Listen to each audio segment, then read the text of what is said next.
भगवान कृष्ण ने गीता के तृतीय अध्याय में बताया है कि हम किस तरह लोकहित के कार्यों से मोक्ष को प्राप्त कर सकते हैं और इसी में हमारा हित छिपा हुआ होता है। यह हमें संसार के वह सुख देता है जिसकी भौतिक जीवन में हर व्यक्ति को लालसा होती है।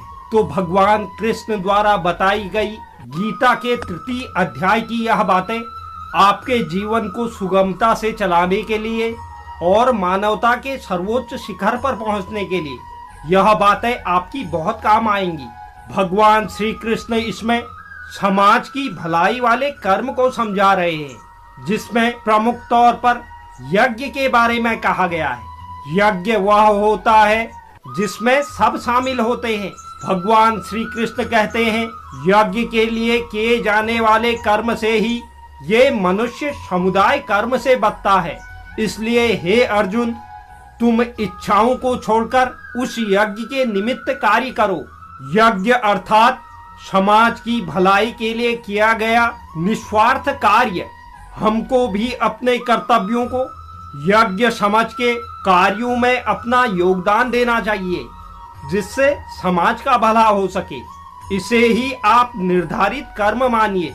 मनुष्य न तो कर्मों को शुरू किए बिना निष्कर्मता को अर्थात योग निष्ठा को प्राप्त होता है और न कर्मों के छोड़ देने से सिद्धि अर्थात सांख्य निष्ठा को प्राप्त होता है।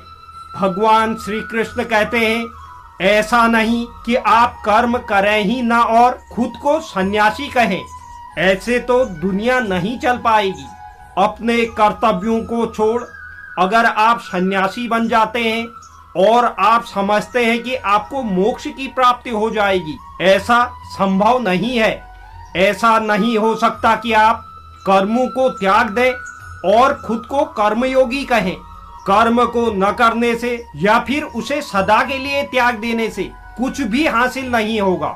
ऐसा नहीं हो सकता कि मनुष्य किसी भी काल में क्षण मात्र भी बिना कर्म किए रह जाए। हमारी दुनिया ऐसी है कि हम चाहें या ना चाहें कर्म तो करना ही पड़ेगा। भगवान श्री कृष्ण कहते हैं, कर्म न करना भी कर्म ही है। जिस तरह से हम इस दुनिया में आए हैं, जिस तरह से प्रकृति ने हमें बनाया है, उसका गुण यही है कि हम समय पर कर्म करें। तो आप समझ ही गए होंगे व्यक्ति के इस संसार रूपी जीवन में कर्म की क्या महत्ता है।